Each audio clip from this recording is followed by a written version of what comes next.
This is Bryce Van Patten with Metal Express Radio Backstage, and today my guest is vocalist, frontman Jym Harris of the power metal band Emissary, based out of Medford, Oregon. And how's it going today, Jym? Great, man. Thanks for having me. If somebody hadn't heard of Emissary before and you had to give them an elevator pitch to let them know, how would you describe your sound? I think it depends on how much reference they have on metal.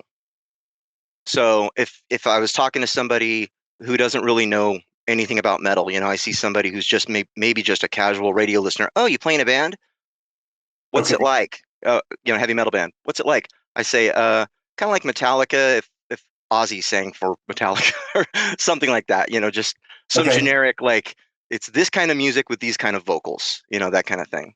Okay. But, say they're wearing a black leather jacket with a denim vest and a bunch of patches. Now, what do you say? You ever heard Death Angel Act 3? Or like Mike Howe era Metal Church a little bit, something like that. Like maybe dig a little deeper and get some more obscure references in there, and you can talk about like my 5 favorite bands and the guitar player's 5 favorite bands, bass player's 5 favorite bands, and like that, and you can really get down to the nuts and bolts. And I think you could pretty much imagine. Okay, I get that. I understand what that sounds like. Cool. Can you tell me a little bit about the history of Emissary? Yeah. So I always start with this caveat that I had a band in Las Vegas in 1989, just a little garage band. We just played like some living room parties, and we had one paid gig. It was like hardly anything, right. A little demo out, but I had the name and the logo, and went off, and that band broke up after a year. It was like my senior year of high school. A few years later, I hooked up with our guitar player, Tim Dolan. We call him the Mothman. So I met him, and he was forming a band, and we met. I worked at a music store. He came in and said he was looking for a singer, and we got together and started writing material and tried to come up with 1,000 different names, and nothing seemed to stick. And then it was like, well, why don't we use Emissary? And it was like, yeah. And he really liked the logo. So it's kind of, I always say it's the Dokken situation, like where there was a Dokken before Dokken, you know what I mean? Like there was a completely different band. It was Don Dokken and like a bunch of different dudes with a bunch of different songs, but that always gets tacked on to their history. People go, oh, they've been around since 78 or 79 or whatever. It's like, not really. I mean, Dokken as we know it formed 83 or something, so kind of like the band before the band. It's one of those situations, but classic Dokken versus beginnings of Dokken. Yeah, I mean, has anybody even heard that material? I've never even heard a second of it. So, and I'm a huge Dokken fan. So, yeah, if George Lynch wasn't on it, I probably haven't heard it. Right. So Tim and I hooked up, and we started, writing material, and started playing shows. Like pretty much, like we got our first show probably a month. Right, I think it was a month to the day after we met, and just started playing shows and played around Southern Oregon, and went through a few lineup changes, and ended up with Eric Hoover on drums. He plays on our new album. Peter Sean Kinney on bass, and he plays on our new album. And obviously Tim and myself. And we played with Dokken on what was that 94 tour when they came back together, and it was like the original lineup, or I guess it was the classic lineup, was getting back together. Right. The Dysfunctional album. When they came through Southern Oregon, we played with them. We played with the Cherry Poppin' Daddies in Ashland. Oh, cool. That was weird because they're really good band, but a lot different genre. Super cool guys, and yeah, it was 4 different bands that had 4 completely different styles, and it was like 1,500, I don't know, maybe 2,000 people at the Ashland Armory, and there were. I always say there was pockets of people that you could tell were they got it. They were there, and they were in little mosh pits and stuff, and there were other people standing back in the beer garden just waiting for the headbangers to get done so they can hear Drunk Daddy, because they're waiting for the guys with the horns to come out. But they were really cool. The Daddies were really cool. They came out from backstage. We were doing a metal cover of Careless Whisper, and nice. Yeah, I think we were doing a medley, and we had Sweet Dreams and Candle in the Wind. We were playing them all metal, and they came up backstage. We've been thrashing for a half an hour, and we launch into stuff there. I'm never gonna dance again. They're like singing along, and we got off stage, and they were like, "That was so rad." So, but grunge came around. Grunge came around in late '95, and we found ourselves trying to buy into that a little bit. Everybody kind of experimented a little bit, like, "Hey, let's try to throw a hint of Alice in Chains or White Zombie in," and it wasn't authentic, and the material wasn't. It really wasn't us, and it was really hard to get gigs or get signed or anything. I mean, you were living in the Pacific Northwest. I don't know if you remember, they stopped calling metal shows metal. They were saying aggressive rock shows because they didn't even want to use the term heavy metal because it was such a curse word. Yeah, it'd be like, oh, that was 10 years ago. What are you talking about? Right. You are so last summer. I remember it well because I played in bands all through the Pacific Northwest too, throughout the 80s, and 90s and 2000s, and what I mean. So I remember all that, and I remember bands that were a few years back metal and had all the outfits and the hair and everything, and then all of a sudden they're all wearing plaid and no more guitar solos and I'm like, huh. Yeah, that's cool. Whatever makes anyone happy, but a few bands made that work. There was a band called Lit, and they used to be a metal band. They were called Razzle, and they had long hair and did guitar solos, and they were total what people would call posers. And they apparently, shoved that far back enough that they were like, yeah, we were never that. We're this other thing. That they came out with my own worst enemy, and suddenly they're this huge band. And a guy I knew down in Southern California, Orange County or Long Beach, said, man, that they were called Razzle, and they were like Trickster. They were like super glam with polka dot shirts and posing like this in their photos, and right, all the hairspray and shoulder pads. Yeah. So when that all went down, when everything changed, the writing was on the wall. We decided to call it quits in early '96, and we all went our own separate ways, and then some things happened. Whatever it was, late 2020, in the middle of the pandemic, right. I had an active band, and Pete and Tim had an active band, and everybody was idling. We were all on hold because of the pandemic, and then we got an offer to get back together and re-record the old demos. So we did that, and here we are now with a full-length album, and been playing fun shows, and on our way hopefully to the next album. And we got this great guitar player named Charlie Francipane. So we got the 2 guitar lineup now, and it's pretty excellent. Awesome. So let's talk about Wretched Metal, a guide to hard rock and heavy metal in the Pacific Northwest, 1970 to 1995. Yes. Yeah. So for a little while, I was playing with a band called Cruella. I've seen Cruella several times. Okay. I sang for him at Northwest Metal Fest. I don't know if you were there. Did you ever play the Starry Night? Not with Cruella. Oh, okay. Yeah. Back in the old Emissary days, we played there, but it was called the Roseland. Well, that's what it's called. That's what it's called now. Yeah, right. The Starry Night back in the 80s, early 90s. So. Right. Yeah. So I had worked with Cruella on a couple of things back in the 90s. There was a reissue CD, and we'd work together, and they got an offer to get back together and play this Northwest Metal Fest because they were on that compilation album back then. Right. And they said, if you get the old guys back together, and they were able to get all the old members back together except the original singer, who really didn't want anything to do with it. And so I got the call. Like, they said, well, if anybody can deliver this old Cruella material, it's Jym Harris. So awesome. I was in that band for about 8 months. We opened for YNT, did some fun shows. We actually got booked opening for Grim Reaper, but I left the band before that happened. Rest in peace, Steve Grimmett. Yeah, that was Monday. Jeez. Yeah. Super lame. I know. We actually got booked opening for Anthrax, and then our bass player broke his foot. I had to give that gig away. So things really didn't come together that well for that band. But during that little bit of time that I was in that band, I got to know a guy named James Beach, who is, James, Northwest Metalworks. Sounds familiar, but I can't put a face to him. So he's one of the guys responsible for that book.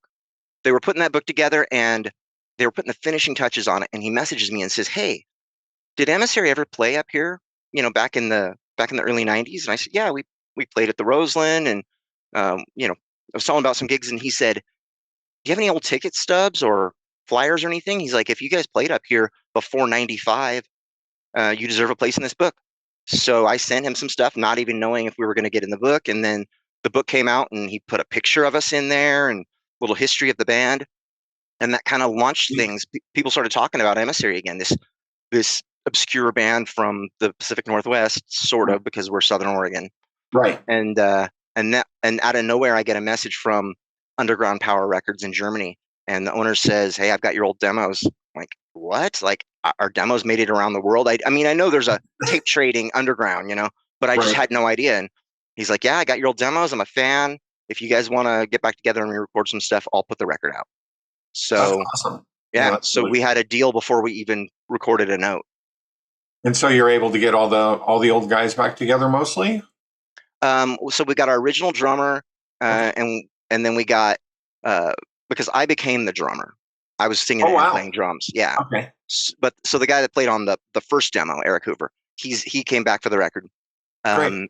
And then Pete, our bass player, he was on most of the material. He played the Dawkins show and the Cherry Pop and Daddy's show, Mhm. and so we got him, and then myself and Tim, who it's our baby. We formed the band, and then we got Right. Charlie on board. So yeah, there's just like one new guy in the band.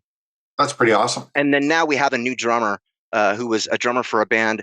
You might have heard of a band called Savior back in the old days. They were like a Slayer kind of a band back in Portland, Mhm. and then he played in a band called Born Naked, which we loved that band in the early '90s. We worshiped those guys. And when Eric decided he wasn't going to be able to do this anymore, he was in Alaska and he couldn't fly in and out for shows. He just said, "I Yeah. just can't afford it." So we got Yeah, a local guy. that could be tough for sure.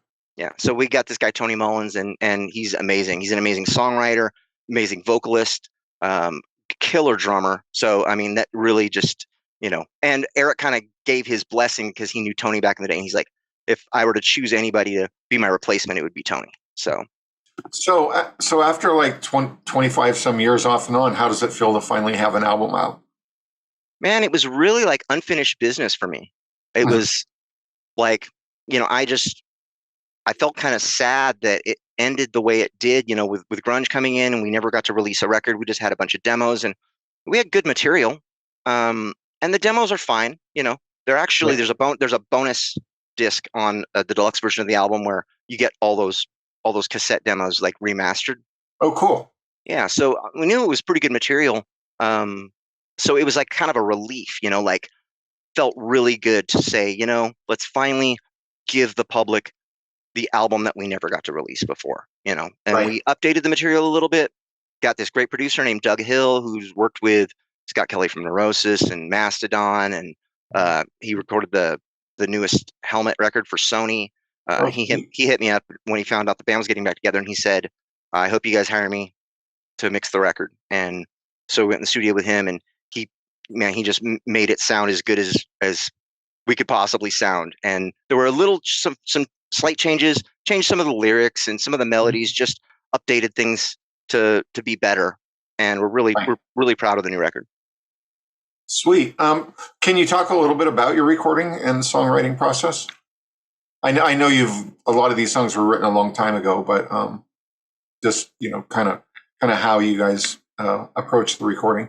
Yeah, it was with as far as the writing goes, we always say that Tim and I say that we were like two puzzle pieces from two different puzzles that just happened to fit together. He Nice. had he had a ton of riffs, like really great ideas, but they weren't really arranged for songs. And then I had, played in, like I said, some small bands and done a little bit of songwriting. So I was writing lyrics and had some vocal melody ideas, and he would just play me a riff and go, "Here, what about this?" And I'd start singing something on it, and him sounding like him and me sounding like me together makes the Emissary sound, And then the other Right. guys, put their own little sparkle on it as well, and it really comes together. So that was pretty much how almost all the material came together in the past. And then there's really only one song on the new record, a song called Hypochondriac, we have a Yeah. video for, that was like an unfinished song when the band broke up. and I always had it on the back burner. Like, I'm going to finish that song someday. And in no other project, I never worked on it. And then when we got back together, I said, it's the first thing we got to do is we got to finish that unfinished song and finish that and put that on the record. So that's kind of like the new song that never even had a demo before. Yeah, it's funny when you have like people haven't heard it, but maybe there's a song that's been in your head or that you started writing, 15 years ago, Yep. and you finally play for someone. They go, "Oh, that's a great new song," and you kind of chuckle because Yeah, exactly. but you feel like, oh, I finally got this off my shoulders. You know what I mean? Right. Because you create something and you want to. Once you finish it, right? It's that feeling of a little bit of release, and you're happy, and it's no longer living in my head. yeah, you can move on. You can move on without going, damn, I still got that one. You know what I mean? Yeah. So as far as the recording goes, we went in the studio with Doug. He's got a place called 60 Psycho Hum here in town, and recorded some tracks there. And then some of the guys recorded their own parts and sent them in, the stems, and basically sent them all to Doug and had him, choose the best takes and all this kind of thing, Right. and mix it together. So each guy recorded their own parts at where they live. So Eric recorded his drums in Alaska, and Tim Sweet. recorded his guitar parts in Denver, and I've got a little studio here. You can probably see here. And Pete came over and did some of the bass tracks here, and I did my vocals here, and he and I went into Doug's place and did some of the vocals and some of the bass at his place. And Charlie threw some stuff on one of the tunes. He kind of slid in at the last minute. So he's on the record, and he's going to be on the new album a lot more. Yeah. Awesome. Yeah, it's so great these days. And I find a lot of bands are doing records like that. Well, where they'll have maybe the drums done in a big professional studio, and then everybody else kind of does their thing in their home studio, and it gets finished up, at the mastering studio or whoever's mixing. Yeah, I'm fascinated by production. I'm just not very good at it. I just haven't studied it enough. I have my DAW, and I can do a little bit. I can record my vocals, and I can go in and edit things, and send a good track to the real producer who does all of his producer magic. Right. They know the ins and outs of the DAW and how to throw things together rapidly. Right. That sound great without and it's also nice because sometimes when you're doing your own thing, 100% of it, it's hard to let go. It's hard to say, when is it finished? Where if you've got another person producing for you, you've got that other person's vision to help you improve what you have. You know what I mean? Yeah. The other day, Doug said a funny thing to me. He said, I don't know, I pitched some idea at him that he didn't like or something. I can't even remember what we were talking about. But he goes, you guys pay me to be Switzerland. I was like, what? And he said, why everybody's second or third record, sucks is because they surround themselves with yes men, and there's guys, climbing up their ass and telling them how great everything is that they do. And he's like, not all the ideas are going to be good. And he goes, if you give me a turd, I'm going to say that sucks. Give me something better, or whatever. He's not afraid to do that. And we kind of need that sometimes to, be our voice of reason to go, here, we're going to put this thing on it. And we want to add, 7,000 guitar tracks and 500 vocal harmonies. And let's put a kazoo on, the outro of this song. And let's make the intro twice as long as the rest of the song. He's going to go, you know what, let's cut this down and let's take some of that out. And you don't need that, So that's a producer's job. And I think that there's a lot of indie bands that probably would benefit, having somebody like that. Yeah, I have a friend like that, we just talked about it. And, the first thing he says is like, if you send me something, I'm going to be completely brutal. So don't be offended by anything I say. I'm only saying these things because I'm not here to just say, hey, great job every time you send me something. You know what I mean? And I'm like, good, because if you were, I wouldn't send it to you. You know what I mean? Yeah. Be brutal. Say the bottom line. If something's bugging you, if you hear some little thing, or you know what I mean, just sure. Just don't. You're not going to hurt my feelings. So it's great to have somebody, no matter what, that will just be honest, you know what I mean? And Exactly. not be just afraid to hurt your feelings, because we have enough people that cheer us on, right? Yeah, that's what another thing he said is he goes an artist's worst enemy is their best friend or something like that, and he said Yeah. because your best friend's gonna go, yeah, dude, that rules, what. Totally, that kazoo solo is awesome, especially They would normally go, you got to ditch that solo, and that chorus, if you repeat that again, it's really too much. You guys need to fix that or something, But then he might think that you're going to cry, or you not cry, but you know what I mean. So sure, yeah. I mean, it just helps shape it to be better. It's like, because I don't think most artists probably are able to do everything themselves and have it all be great. Sometimes another person coming in and going, you know what, let's make that, faster or this slower. Let's take that part out, and in the end, it is tough. It is tough to go, that's not how it goes in my head. But then when you hear the final product, you go, okay, that makes sense. Doug came up with plenty of ideas, like weird, like echo things and panning things that we didn't hear in advance. And then once we heard it, after he's put an idea on there, some things we said, no, we don't want that, and we had him take it off. And then we start listening to listen to it more and go, you know what? Actually, it is better with the echo on it. That kind of stuff. But at first, you're kind of like not expecting it, so you're not. You know what I mean? So everybody's hesitant to change.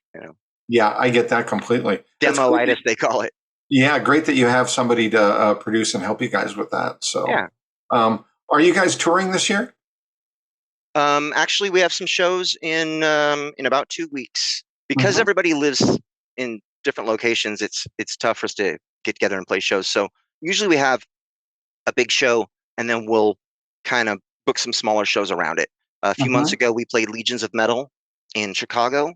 Awesome. With Riot and Nasty Savage and Slough-Fag and all these great underground bands from the 80s and a bunch of the new wave of traditional heavy metal bands. It was a 2-day fest, and because we had that, then we booked a string of dates and actually rented a tour bus and spent a couple weeks going across America and played in Denver, played here with Stephen Piercy of Rat. Oh, nice. Yeah, did a show in Wyoming, and then went across whatever it was, 3 states, and ended up in Chicago. And then after that, everybody went home, and now we have a show in Portland and a show down here, a festival called Medford Metal Fest. Oh, nice. When are you guys in Portland? The 4th, Sunday the 4th. It's the end of a 3-day. We're doing Medford Grants Pass. Yeah, so it's the 18th now, and so a couple weeks from now we're going to be at the Hawthorne Hideaway with Splintered Throne and the band Repent. Splintered Throne's regional band. Friends of mine. The singer's a good friend of mine. She used to play bass with me in my band. So awesome. So I've talked about her in other interviews too, man. I love that White Crone record. Yeah, Lisa Mann, she's amazing. Yep. So we've done a little bit of work together, and she's helped me with some songwriting arrangement stuff, and she's fantastic. And I think that really, the new album, man, with her on it, it's just goes to another level, because I've known those guys for a few years now, and played a show, actually, I don't know, maybe like 5 years ago, with the old Splintered Throne, when they had their old singer, and it was pretty cool, but then when JMO told me that that they had Lisa Mann, it was like, oh man, this is going to be killer, and it is. Yeah, I was playing in Wild Dogs, and she was our bass player. So I don't know if Wild Dogs played. Did you play? That Northwest Metal Fest, Wild Dogs played. Well, it was basically it was the 3-piece version: Matt McCourt, me on drums, and Lisa on bass, and we sang backup. So it was, but when was that? Early 2000s, 2003, 2004. Wow. So yeah, I've been friends with Matt forever, and played in Dr. Mastermind or Wild Dogs or whatever he wants to call it. Right. At the time, you know what I mean? So great guy. But that's Yeah, that's when I first met Lisa, and she was like, I've loved the Wild Dogs. Any chance I get to play in any version of the Wild Dogs, I am there. And I was like, great, man. And we played exactly, I believe, where you're going to play. It's the Hawthorne Theater, I'm pretty sure. So 39th and Hawthorne. No, the place we're playing is called the Hawthorne Hideaway. It's a different place. Really? Yeah, it's at 22nd and Hawthorne. Oh, It's just okay. a bar that's got a bunch of pinball machines and stuff and a stage in it. Cool. Yeah. Well, I'll try and catch that show. So Awesome, man. It'd be great to see you. Lots of fun. So, what's the craziest thing that's happened in the last year for Emissary and you? Craziest thing. See, what can I talk about? I don't know. Okay. So a few crazy things, funny things happened when we were out on the road. I'd never been on a tour bus before. I mean, I've been on a tour bus, where I was interviewing a band or something, but as far as like being, where I was on it, for several days, sleeping every night, we hit a bird, and I don't mean just a bird, but like an eagle or something with a wingspan that went all the way across the windshield. Like we called it a pterodactyl. Out of nowhere, I was just sitting up front with the driver, and it just comes out of nowhere, smack, hits the windshield, glass goes everywhere. It tumbles on the roof, and feathers start coming down from the like the vent. And the other guys in the back, they didn't even know what happened. They just come up, and there's feathers everywhere, and they're like, "The hell happened?" And we're picking glass out of our hair and stuff. Like, whoa, Gee. We had to pull over and take pictures for the insurance company and all this kind of thing. So that was fun. Thing number 2 is, I can give you 3. Was that we were turning the bus around, and we got stuck in somebody's yard in Chicago. It had rained for 3 days, and the ground was just mush, just turning it around, and the bus just sank, and we're spinning our wheels, and the neighbors are coming out and looking and going, "What is going on here?" They're calling the cops. There's a bunch of crazy, like, long-haired guys, and you were standing outside the bus, a band, we'd just gotten to town too, and the air had gone out. We were just soaked with sweat and tired, and like, oh man. So what'd you do? Had to call. The cops actually called. They said, "You know what? Rather than calling Good Sam or whatever, they're like, we got a specialty place. We can call and get him down here right away." And they pulled it out, put a donut, like just basically pulled it out. The rest of the guys got an Uber, and we left the driver and another guy there to deal with it. So that was interesting. And then the other funny thing was that our guitar player, Charlie, he got pulled over. He was driving because he was behind us. He didn't take the bus. He stayed behind so he could work an extra day in Wyoming. So he's driving across 3 states. And he's chain smoking cigarettes and drinking coffee and just zooming down the road. Cop pulls him over, and he's like wired out on coffee, and his windshield's all fogged up from chain smoking cigarettes. And they thought he was on drugs or something. He had a bunch of guitars in the back, and they're like, "This guy's like some kind of, tweaker or whatever, just stole a bunch of stuff." And they give him the field sobriety test, and he tells the story like this. He's like, "They had me count to, I don't know, count to 30 or whatever while he does this." And he counted to 32 because he's counting 4 count in his head. He's going, and once he got to 32, they said, "Look, nobody ever goes over. Look, we're going to detain you." They detained him.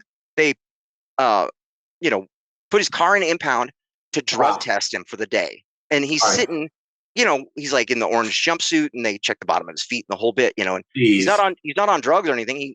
He pees clean, and they go, "Oh," he's like, "I'm telling you, I'm on my way to a gig. Look up Emissary and Legions of Metal." And the cop looks it up on his phone and goes, "Oh," and there he is.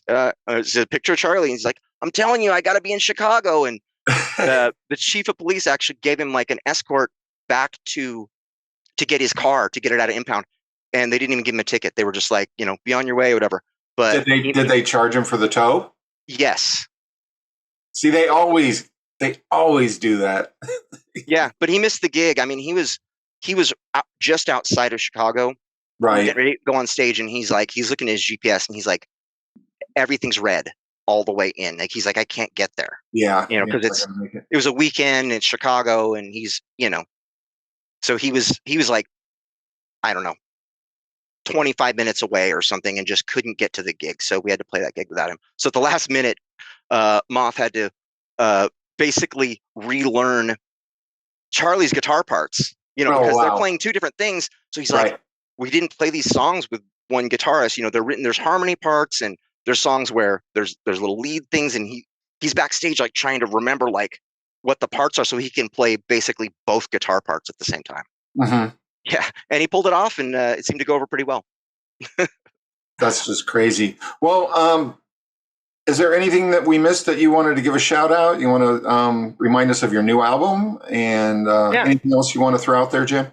Yeah, so the new album is called The Wretched Masquerade. It's on Underground Power Records. There's two versions of it.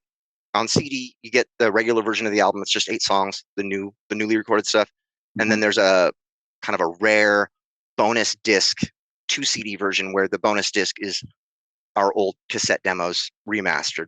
Cool. And it's coming out on vinyl as well. And they're doing the same thing with the vinyl. There's the regular black vinyl, which is the one album version, and there'll be a red vinyl that has a CD in the cover, and the CD is the bonus disc of the demos. Yeah. So, and we do all our own digital, and we did a cassette of it. I just sent one to Berlin today. People all over the world ordering these cassettes. It's crazy. So you did a cassette of your old cassettes as well as the new stuff? No, that's the thing with the cassette. We didn't do the bonus demo because that'd take up too many 2 tapes or whatever. So on cassette, there's only the old double cassette set. Yeah, I remember those. Yeah, I hate the sound of cassettes, but it's a strange popularity thing right now. So apparently, what it is for overseas kids, it sounds more like vinyl than CD does, and they want to listen to records. They want to hear that warm analog sound. So, and cassettes are cheap. Records are expensive to ship and to make. For sure. They cost a fortune now. I mean, you're $25-$30 for a record. So right. So the funny thing is, the CD is actually the purest and the cleanest sound, but people like that kind of retro feel. But yeah, there is something about putting that needle down and hearing the crackle of the record and all that noise that I was so glad to be rid of when CDs came out. Yeah. Yeah. But I still have a stack of vinyl, so, and vinyl's super cool. So you get the picture, you get the big, artwork. Oh, that's the best part is the giant artwork. So, well, thanks again for being my guest today, Jim. Everybody check out Emissary, power metal from Southern Oregon. And we're on Facebook, Instagram. We're on, we have all that. We're if you look up the original Emissary, Google that, and you'll find us on Bandcamp and all of that. Fantastic. All righty. Well, thanks again, Jim. Awesome, man. Thank you so much. All right. Talk to you later.